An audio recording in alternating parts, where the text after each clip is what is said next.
na kaksit kartum arhati.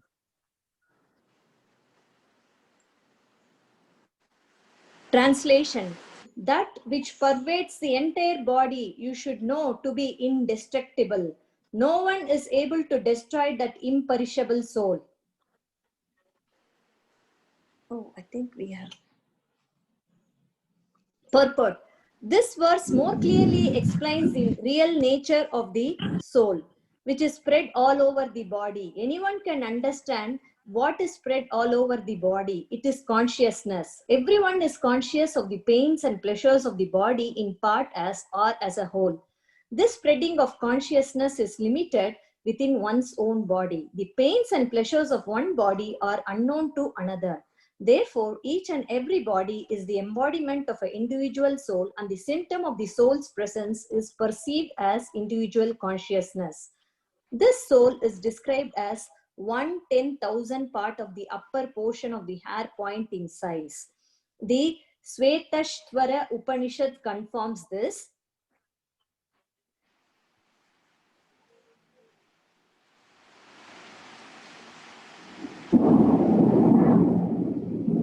बलग्रस्तता भाग्यस्य सतद कल्पितस्य च भगो जीवस्व विज्ञेयः स चान्यया kalpate. When the upper point of the hair is divided into 100 parts, and again each of such parts is further divided into 100 parts, each such measurement is the measurement of the dimension of the spirit soul. Similarly, the same version is stated: केशग्रह सता भाग्यस्य सतमस्य सदृशत मकः जीव सूक्ष्म स्वरूपो यम शंकतितो हि चित्कणः. There are innumerable particles of spiritual atoms which are measured as 1/10,000 of the upper portion of the air. Therefore, the individual particle of spirit soul is a spiritual atom smaller than the material atoms, and such atoms are innumerable. This very small spiritual spark is the basic principle of the material body, and the influence of such a spiritual spark is spread all over the body as the influence of the active principle of some medicine spreads throughout the body. This current of the spirit soul is felt all over the body as consciousness, and that is the proof of the presence of the soul. Any layman can understand that the material body minus consciousness is a dead body, and this consciousness cannot be revived in the body by any means of material administration. Therefore, consciousness is not due to any amount of material combination, but to the spirit soul. In the Mukunta Upanishad, the measurement of atomic spirit soul is further explained. The soul is atomic in size and can be perceived by perfect intelligence. This atomic soul is floating in the 5 kinds of air: prana, apana, vyana, samana, udana. Is situated within the heart, and it spreads its influence all over the body of the embodied living entities. When the soul is purified from the contamination of the 5 kinds of material air, its spiritual influence is exhibited. The Hatha Yoga system is meant for controlling the 5 kinds of air, encircling the pure soul by different kinds of sitting postures, not for any material profit, but for the liberation of the minute soul from the entanglement of the material atmosphere. So the constitution of the atomic soul is admitted in all Vedic literatures and is actually felt in practical experience of any sane man. Only the sane man can think of this atomic soul as all pervading Vishnu Tattva.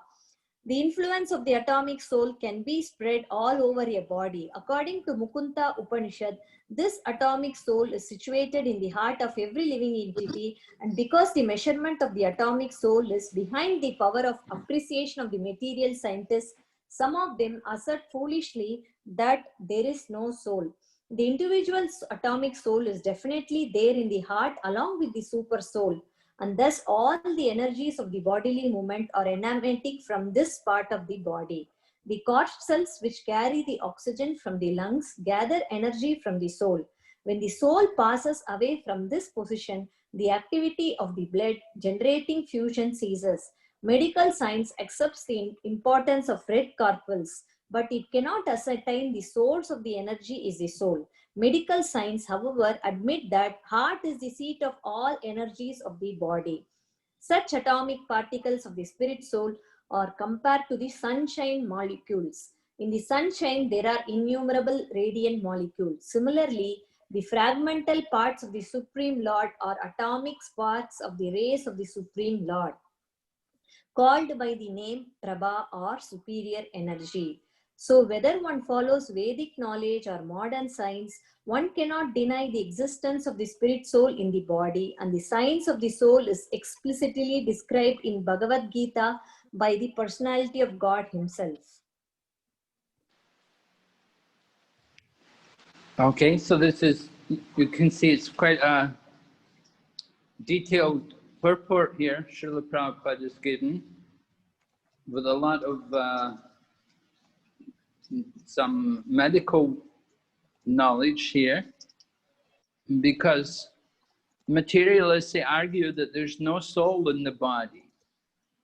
So Prabhupada is explaining that where does the energy come from? Where does the energy come from to make the heart beat and to circulate the blood? There has to be some source of that energy. And Srila Prabhupada is establishing that that source of the energy is coming from the soul. So materialists, including medical scientists, they do not often accept the existence of the soul, and they simply see the body as material. So when Srila Prabhupada was in America, he was invited to the Massachusetts Institute of Technology, and he asked the people there, what is the difference between the living body and the dead body? So none of them could give a satisfactory explanation, because they don't have information of the soul. So this is a major factor in presenting Krishna consciousness, to get people to understand that there's not just simply the one energy, but there's the spiritual energy as well as the material energy. Without the soul in the body, there's no energy, there's no life in the body. And the symptom of life is consciousness. It is consciousness which is spread all over the body, just like the sunlight is spread all over by the presence of the sun. So the same way, that one living particle, living force within the body, the soul, spreads this energy through the body in the form of consciousness.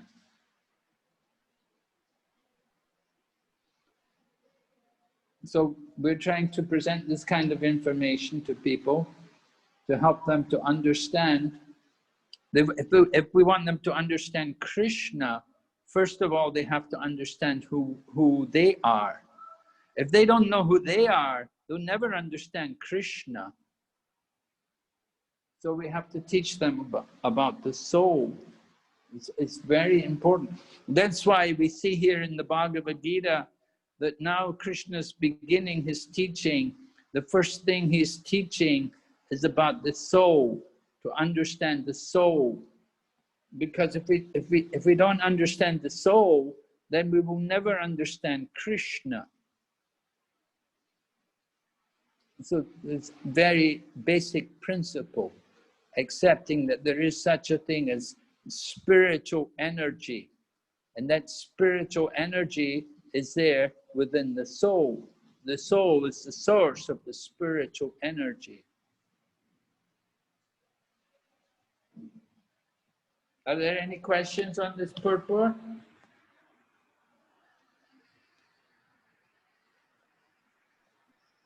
Yes, Guru Maharaj. Yes, yes, Prabhu. It's possible that another soul occupies the place of soul. In the Vatican, there is a section that deals with exorcism.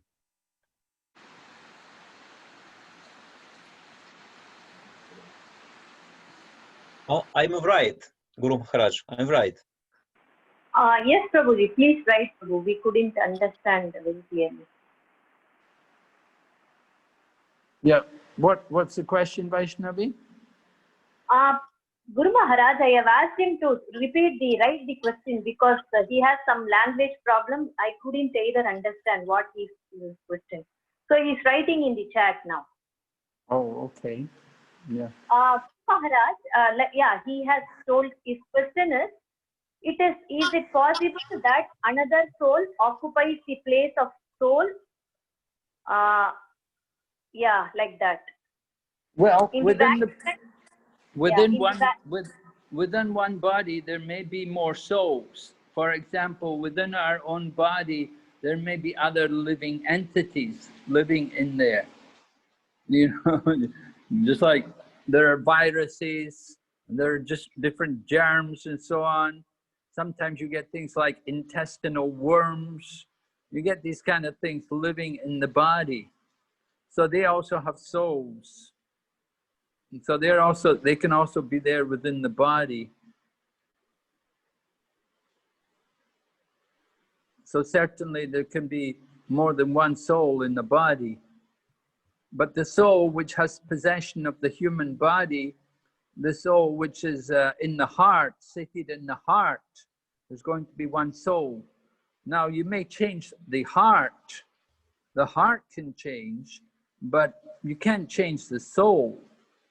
Medical science, they have gone to the extent that they're able to change the organs, and they can also change the heart. We know about heart transplants. So they can do that, but it's the same soul. I gave the example the last time about how you change the seat in a car. So you take one seat out of a car, you may put a new seat in the car. It's the same car and the same driver, but you change the seat. So the heart is like the seat, but the driver is the organ, that the driver is the soul rather. So it's not that you can change the soul. You can't transplant the soul. When the soul leaves the body, then that's when the body becomes the dead body.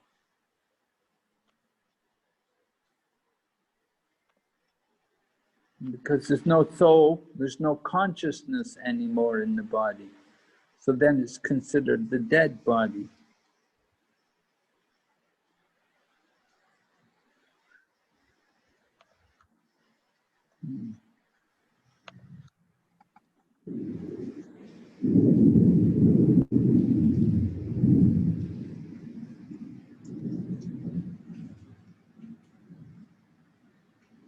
Has this question come up on the chat yet? Yes, Guru Maharaj. He is asking, is it possible the soul is found in the pineal gland? Is it possible the soul is found where? In the Pineal pineal gland. gland. In the what? Pineal gland. There is a gland, Pineal. Oh, well, it's possible. I mean, souls, other living entities, different germs, bacteria, they could be there, but they're not the actual soul which is giving the life to the body. That they're limited to their own existence. Although they may be living within the body, they're not really part of the body. The dominant soul is the soul which is in the heart, because it's from the heart where all the energy is coming from. So there may be other souls in other parts of the body, but they're not giving the life to the body. Is that understood? Yes, thank you very much.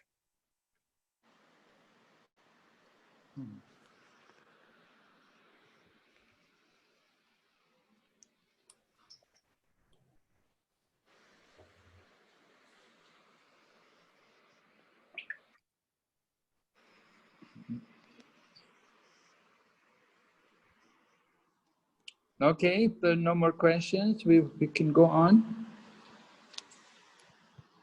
Yes, Guru Maharaj. 2.18. Antavanta ime deha nityasyokta sharirina anashino prameyasya tasmad yudasya bharata.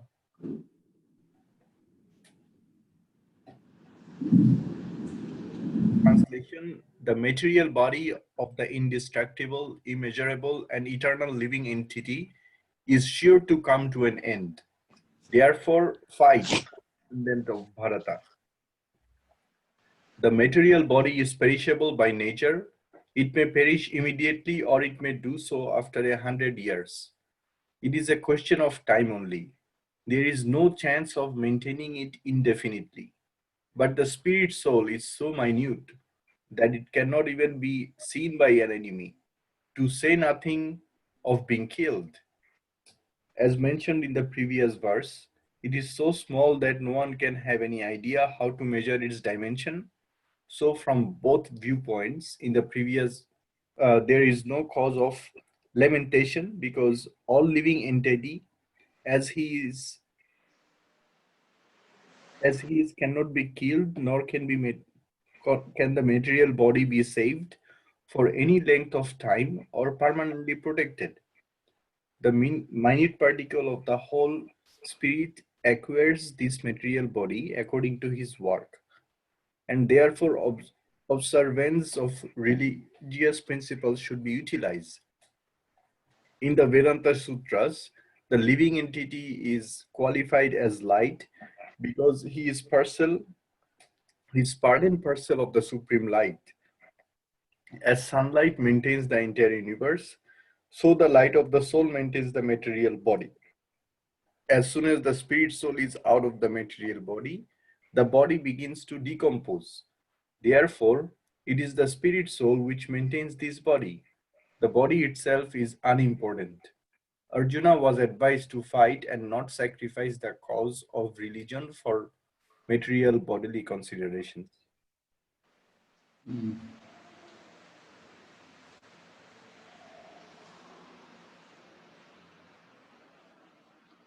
Okay, so this is a fundamental principle of matter, the material body,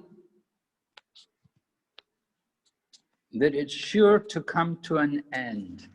Just like we sometimes say, death is certain, as sure as death, and death is certain. So it's the nature of the material body, that it's going to be destroyed. But the soul itself is indestructible. That is eternal. So often we see people in ignorance about this principle, and they're trying so hard to save the body without understanding that the nature of the body is such that it has to die one day. We have to accept that. We cannot avoid that. So our real purpose in life is not just to live, try to live here forever, but to try to get free from birth and death. The real issue is how to get out of this wheel of birth and death. Because we're taking birth and dying again and again, we should understand this is not the proper situation to be in. We should want to get free from this, get out of this kind of situation. Otherwise, we simply remain. So Krishna is encouraging Arjuna anyway, that you don't have to worry about killing them, because they're going to die anyway. They're going to die because their bodies are material. We all have material bodies. We're all going to have to die one day. Question is, are we ready? Are we ready to die? Are you ready? Have you made the best use of this human life? While we have the human form of life, we have to take advantage of the opportunity to try to become Krishna conscious. Don't waste our life, don't waste our time, but use the time in the best possible way for the service of Krishna. Otherwise, you don't know, we don't know when we'll get the chance again. Maybe a long time before we come back to the human body again. So it's a very special opportunity.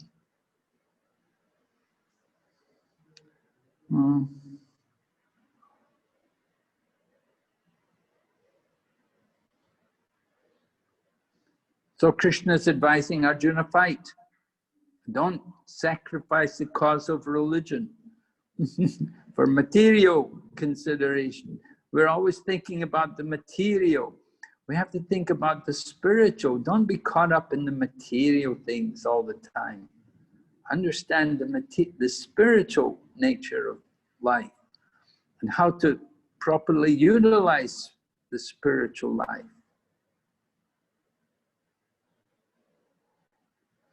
Go ahead. 19? Yes, 2.19. So I read if you want. Yes, Ya yes. enam veti antaram yaschainam manyate hatam abautau na vijantnito nayam hanti na hanyate. Neither he who thinks the living entity the slayer, nor he who thinks it slain is in knowledge. For the self slays not, nor is slain. Purport. When an embodied living entity is hurt by fatal weapons, it is not to be known. It is to be known that the living entity within the body is not killed. The spirit soul is so small that it is impossible to kill him by any material weapon, as will be evident from subsequent verses. Nor is the living entity killable because of his spiritual constitution. What is killed, or is supposed to be killed, is the body only. This, however, does not at all encourage killing the body. The Vedic injunction is Ma himsyat sarva bhutani. Never commit violence to anyone, nor those understanding that the living entity is not killed encourage animal slaughter.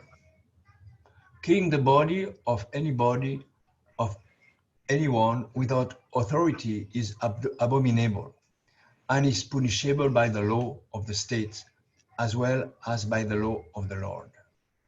Arjuna, however, is being engaged in killing for the principle of religion and not whimsically.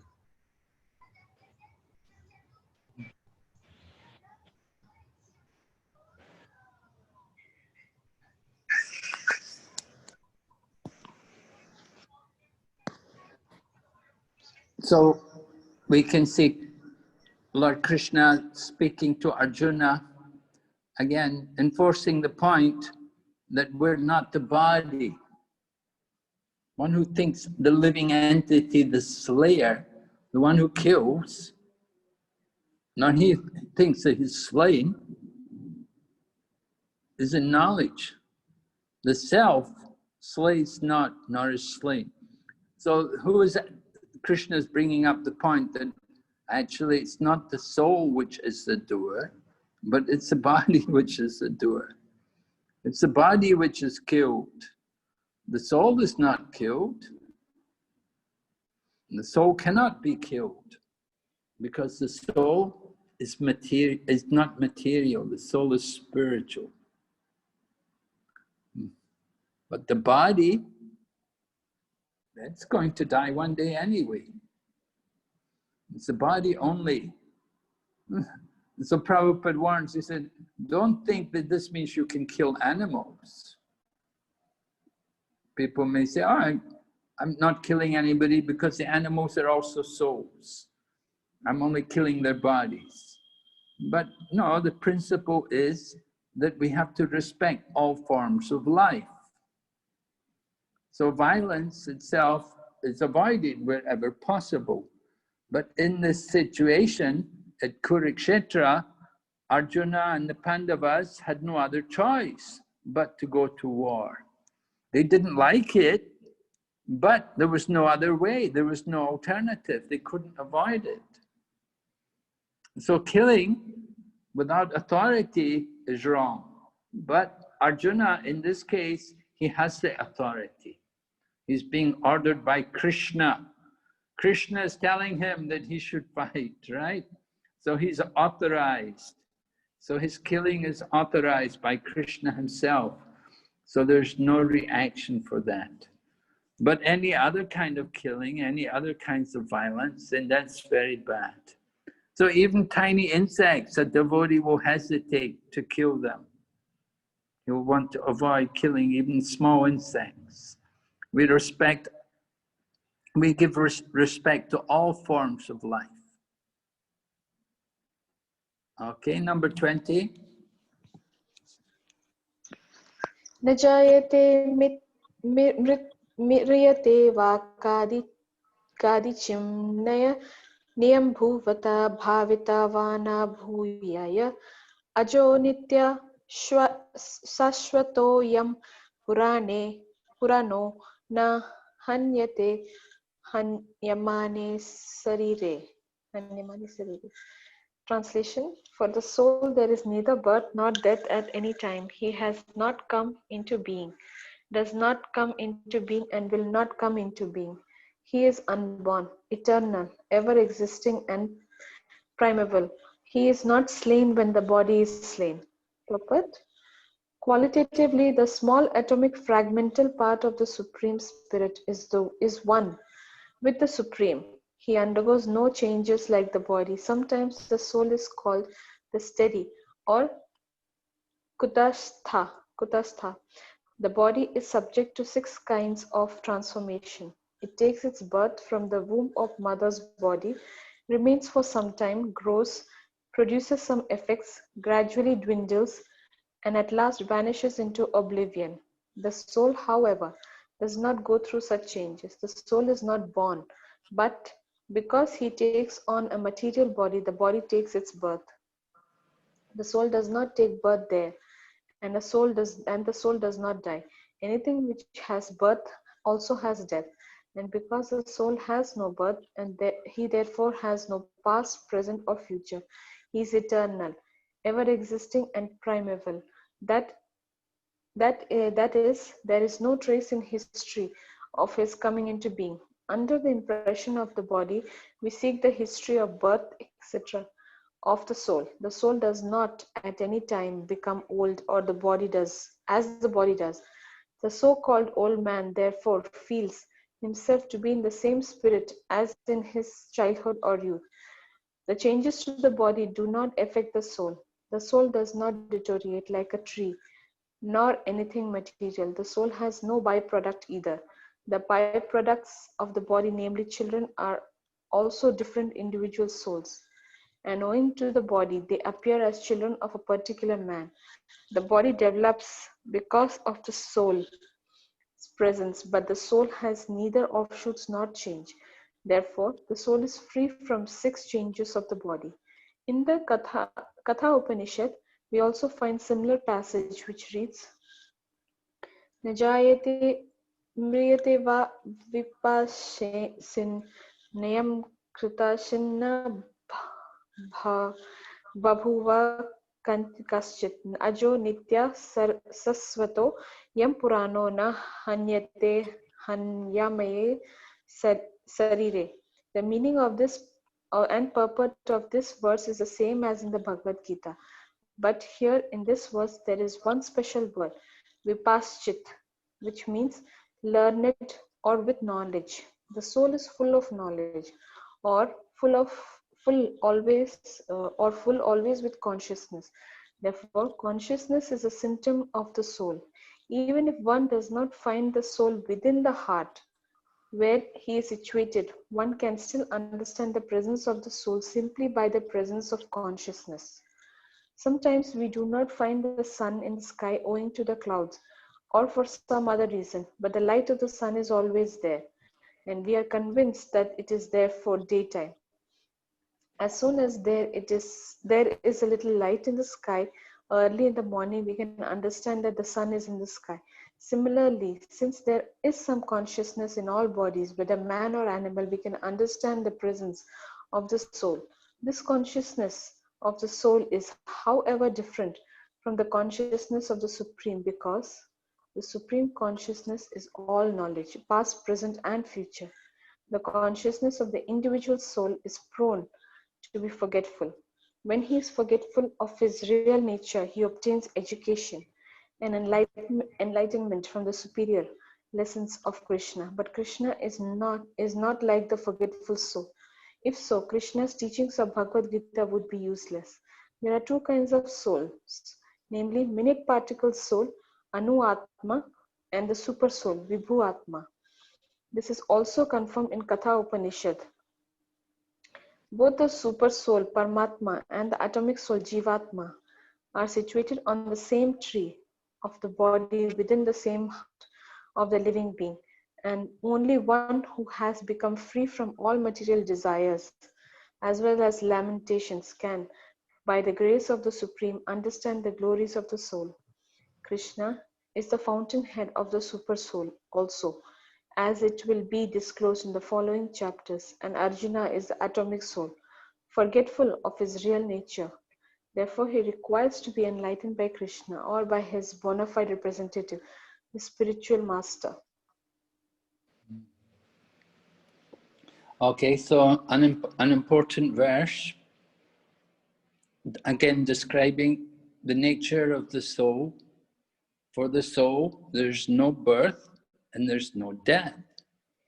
So this is something very difficult for ordinary people to understand, because we're only trained, we're only educated in material knowledge, material science.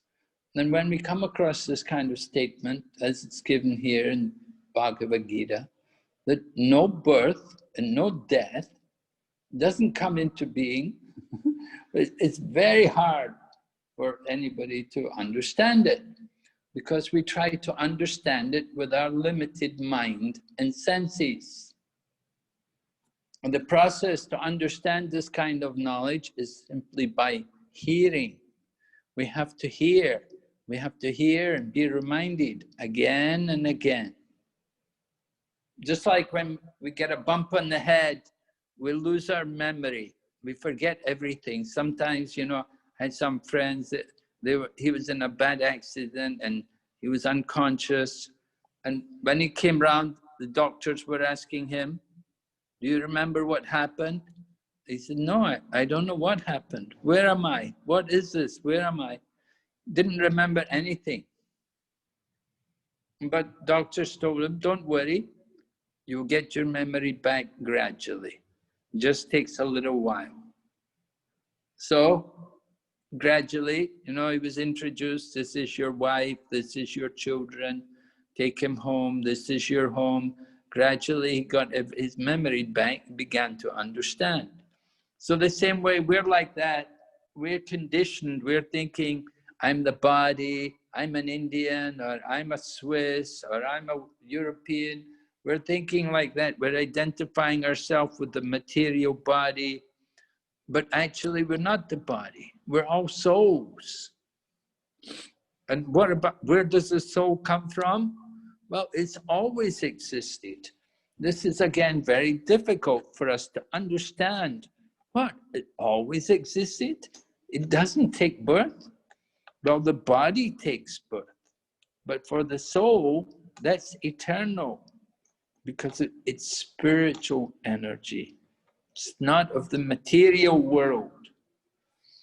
So the soul does not come into being and will not, the soul has not come into being, does not come into being, and will not come into being.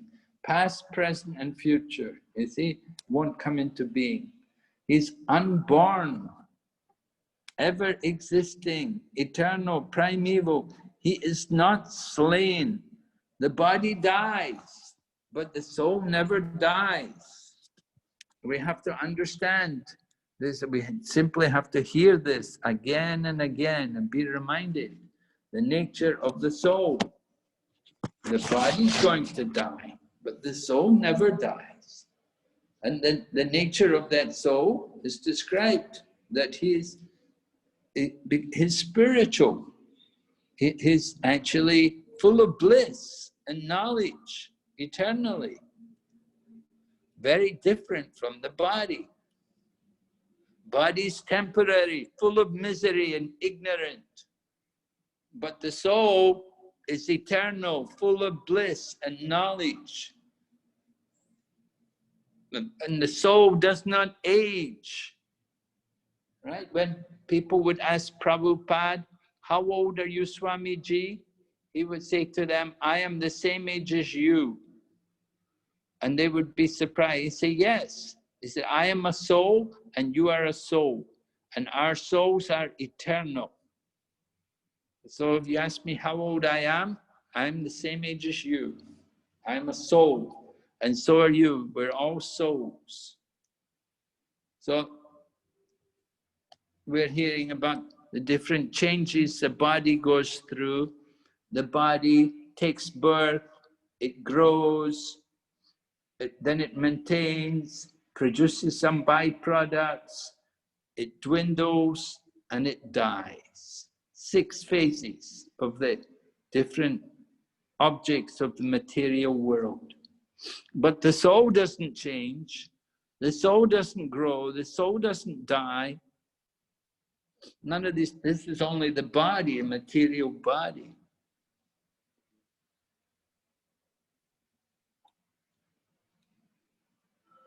Okay.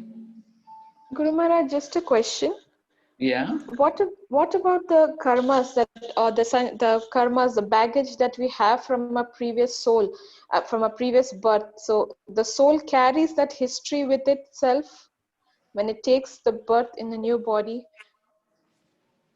Well, you see, along with the soul, accompanying the soul to the new body is the subtle body. The subtle body, meaning the mind, the consciousness, the mind, intelligence, the ego, that's in the subtle body. So the subtle body accompanies the soul. When the body dies, the soul leaves the body, and the subtle body goes with the soul. And that subtle body carries the karma, carries the desires, which place us in the future body. So it's all there within our mind. You see, we don't remember the previous life, but Krishna remembers. You see, Krishna is also with us because Krishna is there as the super soul. And he also is coming with us, right? He's also with us, birth after birth in the material world. And he remembers our desires. He remembers everything. Krishna is the witness and the overseer. So we don't remember, you know, well, I don't remember doing all, I don't remember I did that. But Krishna remembers, and we get the reaction. The karma will be there. Yeah. Thank you, Guru Maharaj. Guru Maharaj? Yes? One question. It is true that soul does not remember everything, but there are many examples of people who remember previous lives. My question, and where is all the memory of truth stored? In the soul? And how is it possible that we see with our eyes and hear with our ears? This information must be stored in the soul that is small as an atom. Well, I'm explaining that this information from the past, you know, as you say, some people, they do remember their past lives. Usually it's small children, they can remember something, not all of them, but sometimes. And researchers have done a lot of investigation, and they've come up with a lot of evidence of young children remembering their past lives. And a lot of proof of things, you know, they remember things and they have information which would not be possible unless it was actually them. So that memory, it comes with the subtle body, with the mind, rather than with the soul. You see, the soul that carries memories of our spiritual nature. The soul doesn't carry our material desires. The soul's nature is to think of Krishna and about our relationship with Krishna in the spiritual world. The soul can help us to remember about Goloka Vrindavan or Vaikuntha, and being with Krishna and taking part in Krishna's pastimes, and doing some service for Krishna. So the soul will help us in that way. But if our soul is not so helpful in that, then usually it's the mind and the intelligence. They will direct us a particular way, what we should be doing, what we need to do.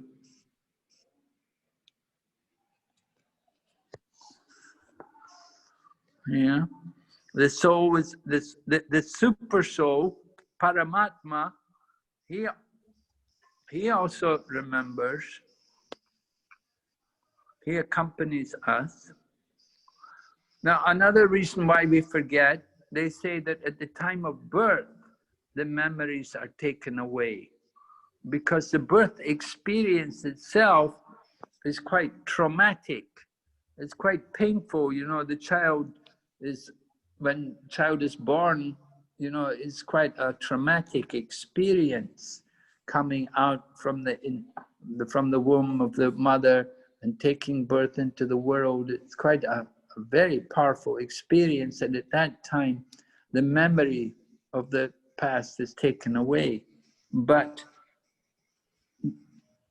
the Lord is there, as Paramatma, He's there to remind us, to remind us of our desires.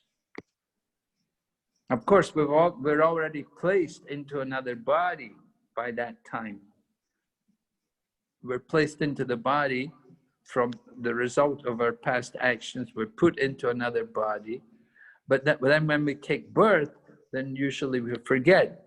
We do see some examples in the scriptures, some rare personalities, they're given remembrance of their previous birth. They're reminded, just to help them to be careful, not to make the same mistakes. Like there's an example, there was one king who was renounced, gone to the mountains, but he got attached to a deer. And when he died, he became a deer in his next life. And so in the body of the deer, he could remember how he'd been a great king and how he'd given up everything and how he'd been so foolish to get attached to an animal. And because of his attachment to the animal, he had to take birth as an animal for one birth. So that was like a warning to him to be more careful. So the next life, he was much more careful. After he gave up the animal body, the next birth he took in a Brahmin's family, and he was very careful not to make the same mistake again. Okay, thank you very much. So can we think even without a brain? Can we think without a brain? Yes. The brain, you see, the brain is a bit like the computer, but the thinking is done more with the mind. The mind is different from the brain, you see. The thinking is, you know, just like within what do we think about, you know, we have desires. We think, I want this, I would like that, I'd like to go there, I'd like to do this. You know, we think about these, we have different thoughts in the mind. They're in the mind, you see. They're not in the brain. The brain is the process of developing these different things. How are you going to do it? How are you going to go there? What are you going to do? And brain's functions are different from the mind. But within the mind, thinking is there. Okay, thank you very much. Guru Maharaj, we are reading that we are not the body, we are the soul. But why is that sometimes when we have some little bodily pain, our soul is also getting affected? Like even we remind that we are not the body, soul, like that. But still, why is the bodily inconveniences affect us so much? Yes, because we still identify with the body, because we're not fully detached from the body.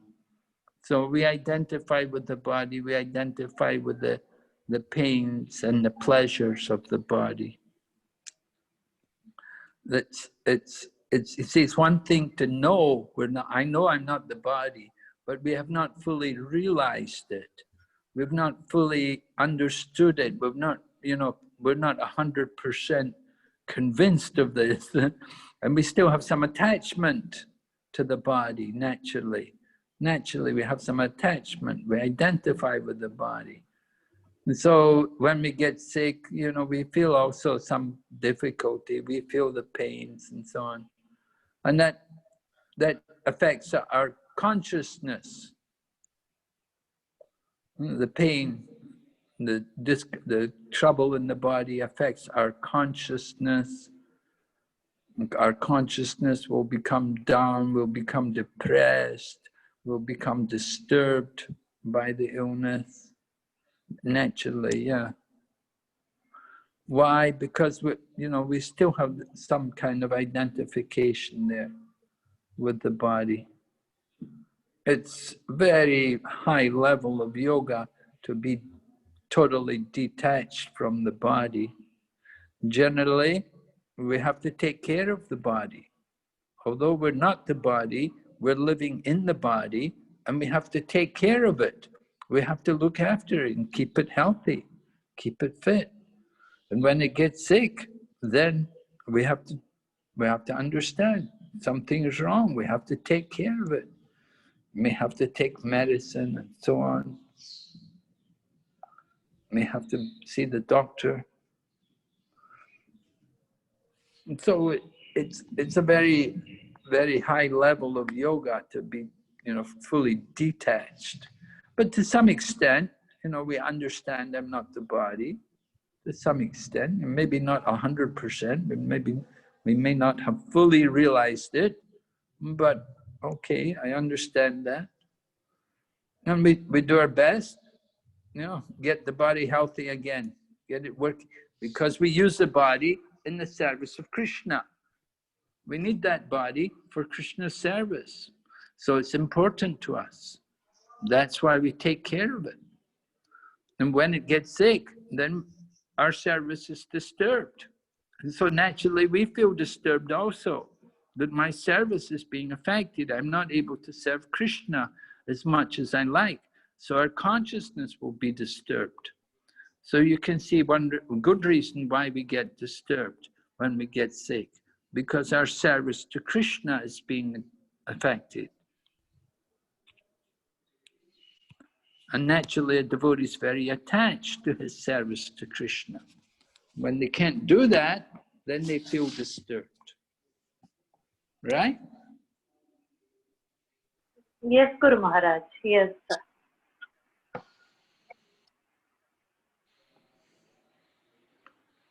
Okay.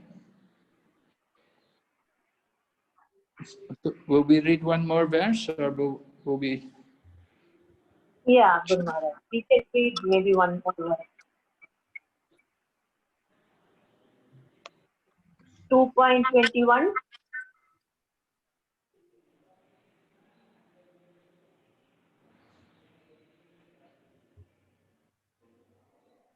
Garima Mataji, do you want to read? Sure, I'll read it.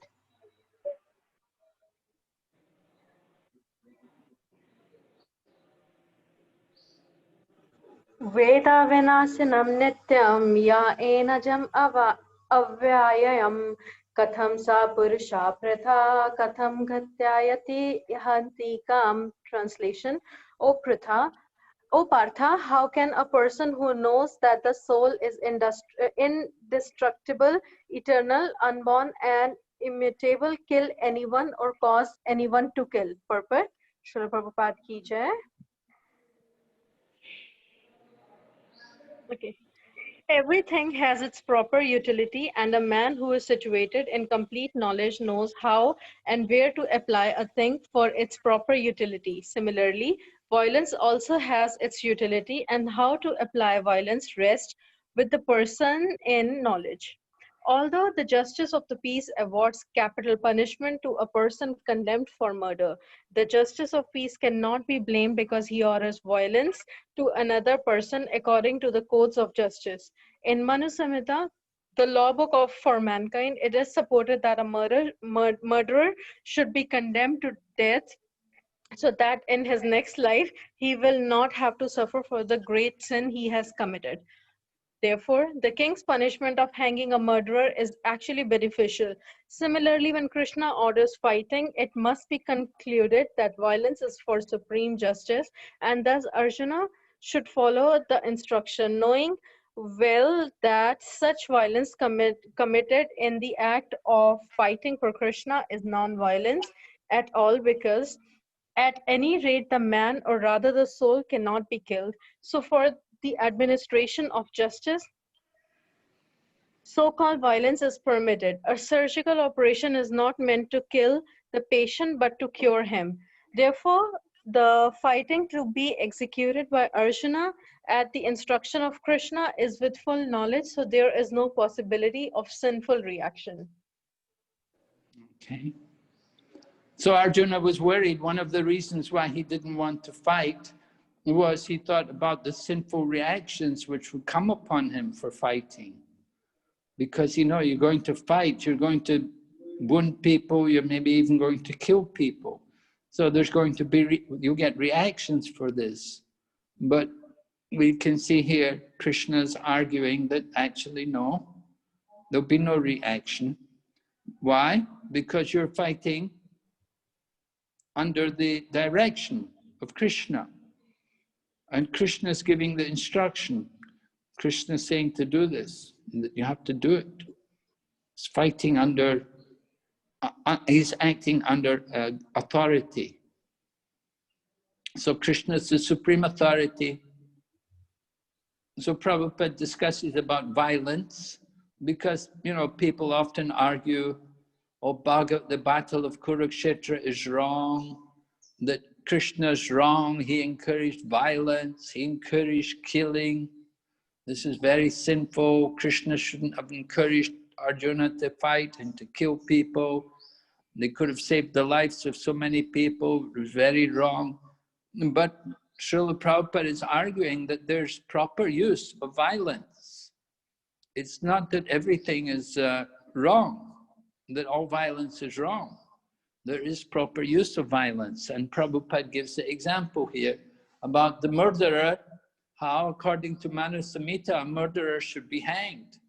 That's the proper treatment, proper punishment for a murderer. And so there is a proper use of violence.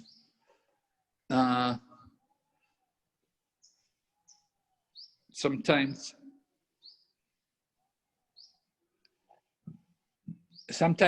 the mother may also get violent with the child or may threaten her child.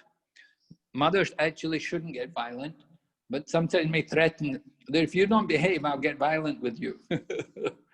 Right?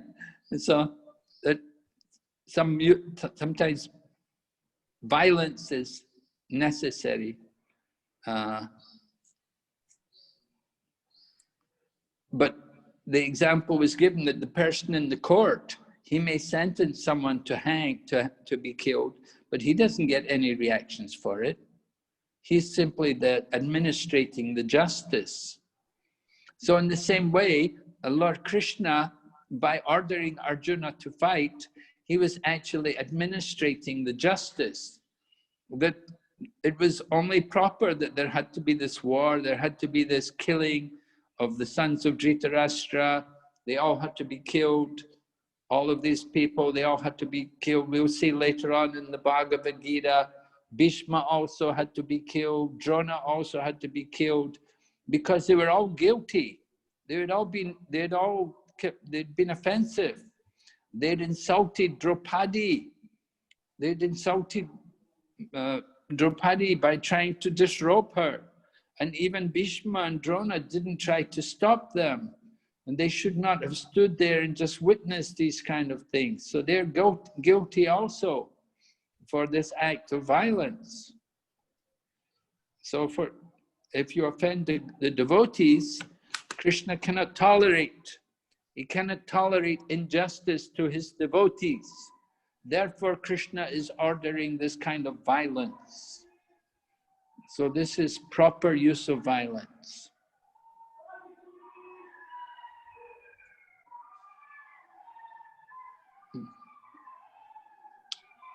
Okay. Any arguments about this? Guru Maharaj, if the murderer can become Krishna conscious, if he gives a chance to chant and everything, then if he is not condemned to death immediately, then he might be. Yeah, he might be. We did have one man like that actually in Malaysia. There was one man, he was in jail and he was on a death sentence and he became a devotee and he was reprieved. He was reprieved, so he's still in jail. He's on a life sentence. Previously, he was supposed to be killed, but somehow Krishna saved him. Maybe because he had become a devotee, I don't know. But yeah, we do have people like that. It's happened. Yes, Guru.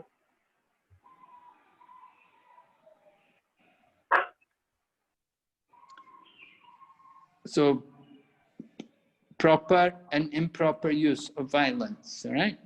Now, just like people were fighting wars, is this proper use of violence today when there are wars? Prabhupada said no.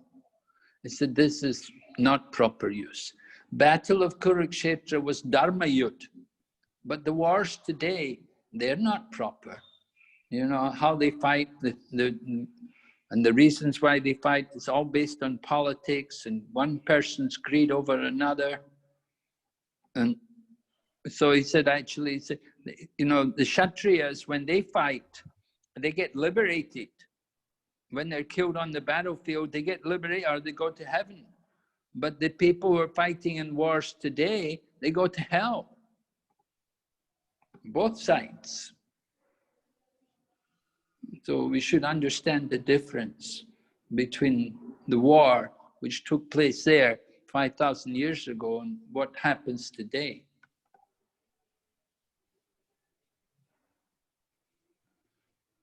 Okay?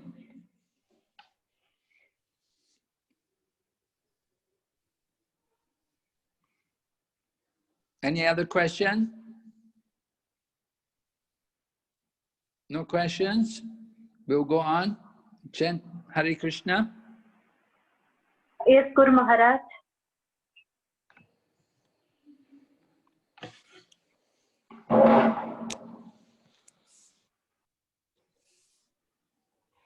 Jai Shri Krishna Chaitanya Prabhu Nityananda Shri Advaita Gadadhar Shri Vasudeva Gaur Bhakta Vrinda. Hare Krishna, Krishna Krishna, Hare Hare, Hare Rama, Rama Rama, Hare Hare, Hare Krishna, Krishna Krishna, Hare Hare, Hare Rama, Rama Rama, Hare Hare, Hare Krishna, Krishna Krishna, Hare Hare, Hare Rama, Rama Rama, Hare Hare, Hare Krishna, Krishna Krishna, Hare Hare, Hare Rama, Rama Rama, Hare Hare, Hare Krishna, Krishna Krishna, Hare Hare, Hare Rama, Rama Rama, Hare Hare, Hare Krishna, Krishna Krishna, Hare Hare, Hare Rama, Rama Rama, Hare Hare, Hare Krishna, Krishna Krishna, Hare Hare, Hare Rama, Rama Rama, Hare Hare, Hare Krishna, Krishna Krishna, Hare Hare, Hare Rama, Rama Rama, Hare Hare, Hare Krishna, Krishna Krishna, Hare Hare, Hare Rama, Rama Rama, Hare Hare, Hare Krishna, Krishna Krishna, Hare Hare, Hare Rama, Rama Rama, Hare Hare, Hare Krishna, Krishna Krishna.